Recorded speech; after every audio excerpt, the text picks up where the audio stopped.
Hello dear students, welcome back to Organised Knowledge channel. और आज की जो वीडियो है उसमें डिस्कस करेंगे असेसमेंट वर्कशीट है ये आपकी 2, विषय गणित है, कक्षा 6 है। और ये वर्कशीट बच्चों आपके लिए 3 सितंबर 2021 के लिए शेड्यूल की गई है।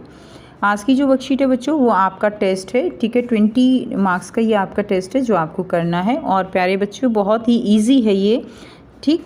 सो वर्कशीट शुरू करने से पहले बेटा प्लीज़ चैनल को सब्सक्राइब कर दीजिए, बेल आइकन को प्रेस कर लो ताकि आपको आने वाली वीडियोस की नोटिफिकेशन वो समय से मिल जाए। सो देखिए क्या दिया गया है, समझते हैं।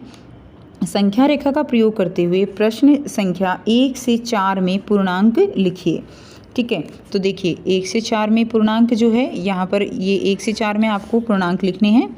2 से 4 ज़्यादा, तो बेटा 2 से 4 ज़्यादा, यहाँ पर हैं 2 पे और इससे 4 ज़्यादा, तो 1 2 3 4 हम कहाँ पहुँच गए, हम 6 पे पहुँच गए। तो इसका आंसर क्या हो जाएगा, 2 से 4 ज़्यादा, तो क्या लिखेंगे हम, 6 हो जाएगा इसका आंसर पहले का। दूसरा देखिए 5 से 3 ज़्यादा, हम कहाँ पर हैं, 5 पर हैं, उससे 3 ज़्यादा क्या हो जाएगा, 6 7 8, तो कहाँ पहुँच गए, हम पहुँच गए 8 पे, ठीक है। तीसरा देखिए 3 से 5 कम, तो ये जो है हम हैं 3 पे और इससे 5 कम, तो 1 2 3 4 5 हम जो है बाईं तरफ आएंगे ना, माइनस की तरफ आएंगे, तो क्या कहाँ पहुँच गए, हम पहुँच गए -2 पे। तो ये तीसरे का आंसर क्या हो जाएगा आपका, -2 हो जाएगा। क्लियर है। तो हमारा यहाँ से हम इसको थोड़ा सा जूम करके करेंगे तो पहले का आंसर हमारा 6 आ जाएगा, दूसरे का आंसर हमारा जो है क्या था, 8 था, तीसरे का आंसर हमारा -2 आ जाएगा। अब है -2 से 2 कम, तो हम -2 पे हैं, इससे 2 कम तो 1 और 2, तो कहाँ पहुँच गए, हम पहुँच गए -4 पे। तो ये आपके आंसर हो जाएंगे। नेक्स्ट देखिए, नेक्स्ट क्या दिया गया है, प्रश्न 5 है। निम्नलिखित पूर्णांकों को बढ़ते हुए क्रम में लिखना है। तो बढ़ता हुआ क्रम जो है आपको देखिए पूर्णांक दिए गए हैं 2 -4 8 -9 0 और 6। तो बढ़ते हुए पूर्णांक इसमें क्रम में कैसे लिखेंगे, सबसे पहले बढ़ता है तो सबसे पहले सबसे छोटे वाला लिखेंगे। और सबसे छोटे वाला कौन सा होगा, जो माइनस का है, और जो वैसे अगर हम उसका देखें तो वो बड़ा है। जैसे -9 और -4, इनमें कौन सा बड़ा है, अगर माइनस ना हो तो 9 बड़ा है, लेकिन माइनस लग गया तो -9 जो है वो क्या हो गया, वो छोटा हो गया, -4 जो है वो बड़ा हो गया। तो अब यहाँ पे सबसे पहले हमें सबसे छोटा लिखना है। इसमें सबसे छोटा कौन सा रहेगा, -9 जो है यहाँ सबसे छोटा रहेगा। उसके बाद उससे बड़ा रहेगा -4, उससे बड़ा रहेगा 0, उससे बड़ा रहेगा यहाँ पे देखिए 2, उससे बड़ा रहेगा 6 और उस सबसे बड़ा रहेगा 8, ठीक है। उससे बड़ा कौन सा रहेगा, थोड़ा सा जो है लिख लीजिए 8। तो सबसे बड़ा क्या हो गया, 8। तो इस तरह से आपको इसको बढ़ते हुए क्रम में लिख लेना है।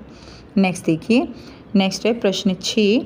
निम्नलिखित पूर्णांकों को घटते क्रम में लिखना है। अब घटते में लिखना है तो सबसे पहले क्या लिखा जाएगा, सबसे बड़ा।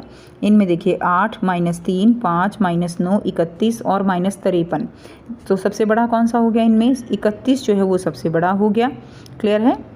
घटते क्रम में लिखेंगे तो इस तरह से इसमें हम चिन्ह लगा के, और इसके बाद 31 के बाद कम क्या है, 8 है। 8 के बाद जो है वो है 5, 5 के बाद इसमें देखोगे बेटा आप, इसमें है -3, ठीक है। इसमें आपके पास -9 भी है, तो -3 और -9 में जो है कौन बड़ा हुआ, -3 जो है वो बड़ा हुआ, उसके बाद -9 बड़ा हुआ, और सबसे छोटा यहाँ पर हो जाएगा -53। क्लियर है। तो ये जो है इस तरह से आपको इसको सॉल्व कर लेना है। नेक्स्ट देखिए, नेक्स्ट क्या दिया गया है, प्रश्न 7 है। निम्नलिखित प्रश्न को हल करें।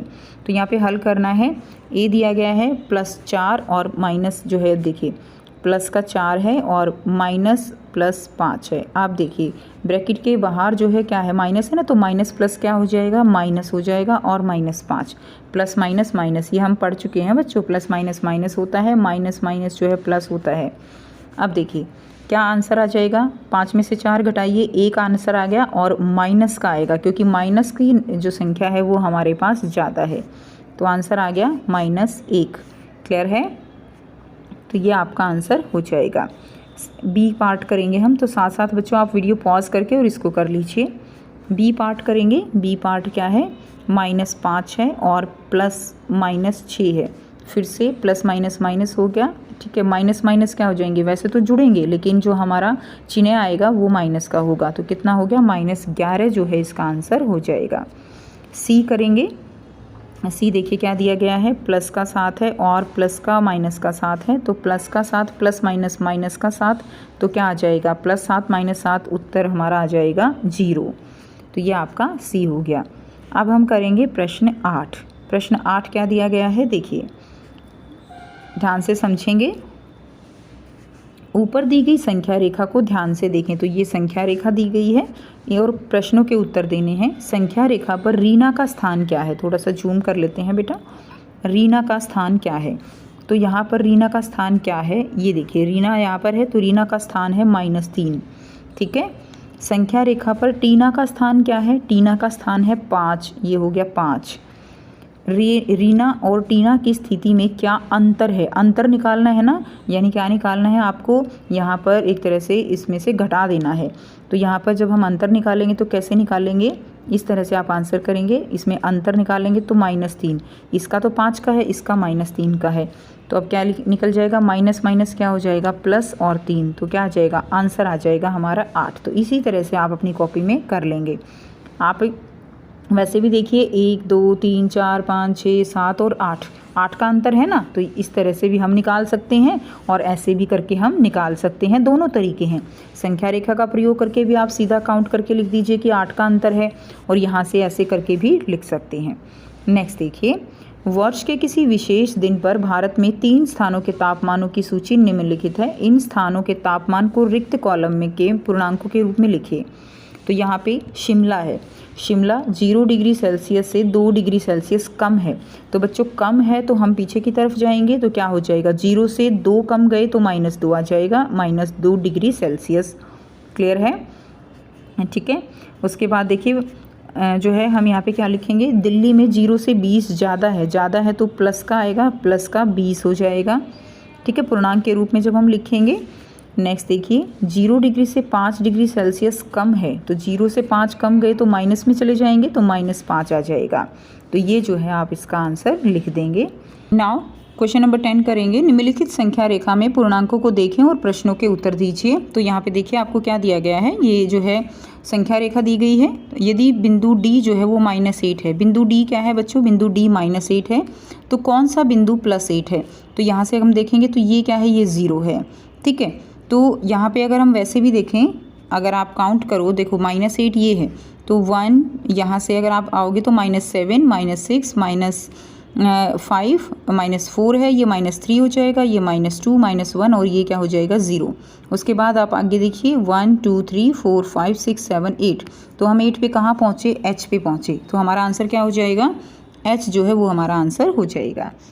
बिंदु B के लिए पूर्णांक क्या होगा, तो यहाँ पे हमारा क्या था, 0 था, तो 1 -1 -2 -3 -4, बिंदु B के लिए क्या हो जाएगा, -4 हो जाएगा।